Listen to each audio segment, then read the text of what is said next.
তো আজকে চলে আসলাম আমি আমের আচার নিয়ে। এর আগে আমার ব্লগে দেখছেন যে আমি আম পাড়তেছি আমের আচার তৈরি করার জন্য। তো আজকে দেখাবো আমি আমের আচার কিভাবে তৈরি করি। তো হ্যালো এভরিওয়ান, আসসালামু আলাইকুম, welcome back to my new blog.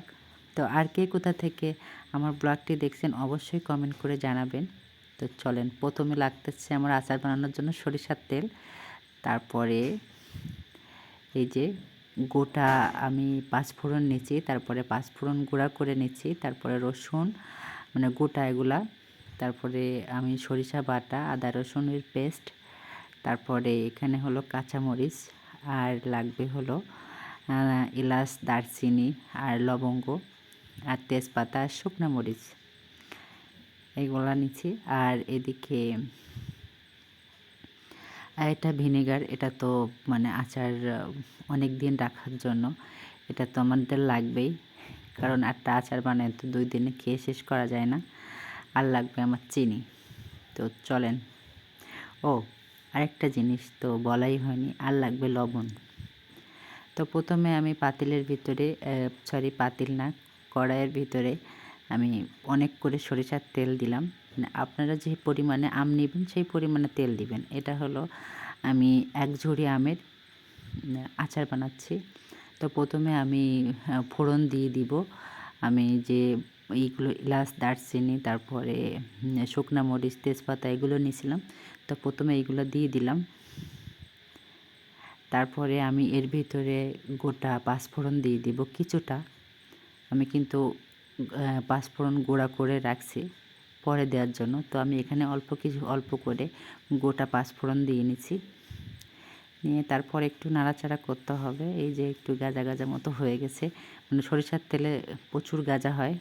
আর এই যে আমি চুলাটা অফ করে দিয়েছিলাম, মানে একদম লো করে দিয়েছিলাম।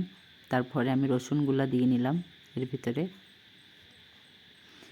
দিয়ে একটু নাড়াচাড়া করতে হবে। কাঁচামরিচও দিয়ে দিলাম এর ভিতরে।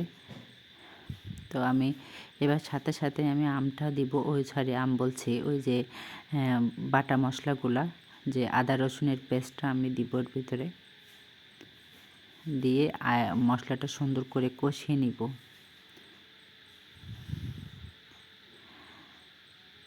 তো কষাতে এই যে আমি আরেকটু দিলাম, মানে পরিমাণে একটু কম হয়ে গেছিলো যেহেতু 1 ঝুড়ি আম।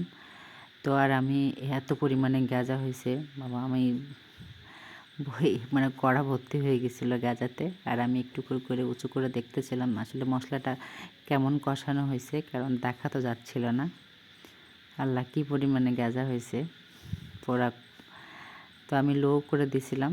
তারপরে এই যে আমি আমটা দিয়ে নিছিলাম। এটা হলো ক্যামেরার, যেহেতু আমি ভিডিও করতেছি আর রান্না করতেছি, সেজন্য 1 ঝুড়ি আম এক হাত দিয়ে তো উঁচু করা সম্ভব হবে না। তো সেজন্য আমি ওটা হলো ক্যামেরার বাইরেই আমি আমটা দিয়ে নিচ্ছি।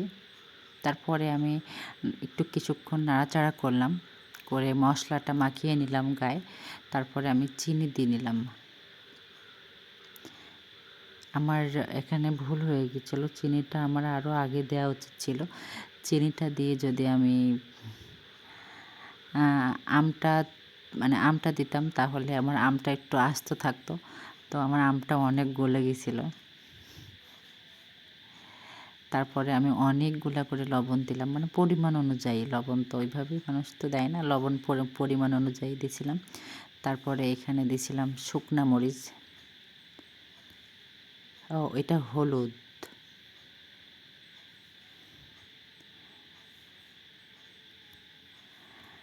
হলুদ দিলাম। তারপরে হলুদ দিয়ে আর এর ভিতরে আরেকটা জিনিস দিলাম, শুকনা মরিচ দিয়ে নিলাম অনেক করে, কারণ এটা একটু টক ঝাল মিষ্টি হবে এই আচারটা। চিনিগুলো গলে একদম এরকম রসালো টাইপের হয়ে গেছে, সেজন্য আমগুলো গলে গেছিলো। তো আগে চিনিটা দিয়ে নিলে মনে হয় সেটা ভালো হতো। কিছুক্ষণ চিনি জাল করে তারপরে আমটা দিলে তাহলে আমটা আস্ত থাকতো, একটু আস্ত থাকতো। যারা পছন্দ করে যারা আস্ত আম পছন্দ করে, তো তারা হলো আগে চিনিটা জাল দিয়ে নিলে সেটা ভালো হয়। তারপরে আমি কিন্তু কষাচ্ছিলাম, আমি অনেকক্ষণ ধরে একদম কষিয়ে তারপরে মাঝপথে মানে মাঝামাঝি টাইপের, তখন আমি কিন্তু সরিষা বাটাটা দিয়ে নিলাম। সরিষা বাটাটা আমি আগে দেই নাই, কারণ তিতা হয়ে যাবে বলে। আগে দিলে বেশি তিতা হয়ে যাবে, সেজন্য আমি মাছ বরাবর দিচ্ছি, মানে রান্নার মাঝখানেই আমি এই সরিষা বাটাটা দিয়ে নিছি। নিয়ে তারপরে আমি তো চুলও কিন্তু হাই হিটে একদমই। তো আমার প্রায় কিন্তু হয়ে যাওয়ার পথে তখন আমি এটা দিয়ে নিচ্ছি। আমি এই যে গুঁড়া পাঁচফোড়ন আমি গুঁড়া করে রাখছিলাম ভেজে, তো সেটা আমি দিয়ে নিলাম। ও আরেকটা জিনিস কিন্তু বলা হয় নাই, এর ভিতরে কিন্তু আমি জিরা বাটাও দিছি। জিরাটা বেটে আমি বাটাটা আমি দিছিলাম, ওটা হলো আমি স্কিপ করে ফেলছি।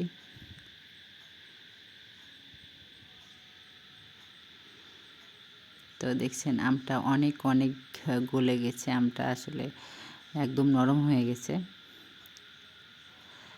তো আরও কিছুক্ষণ ধরে আমি একটু কষাবো, তারপরে এর ভিতরে আমি দিয়ে নিব কিন্তু মানে ভিনেগার, সিরকা যেটা বলে, তো ওটা আমি পরিমাণ মতোই দিব।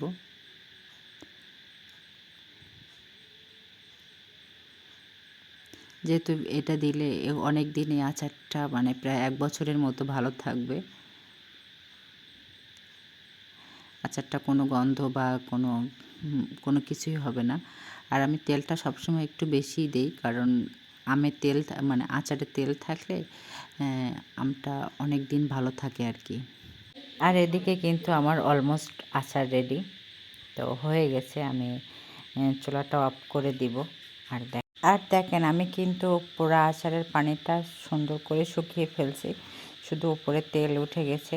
তো সুন্দর করে কষিয়ে নিয়ে তারপরে আমি নামিয়ে ফেলে, তো এবার আমি কৌটায় করে রাখবো। আর এপাশে আমার চুলা কি পরিমাণে যে নোংরা হয়েছে চারিপাশে।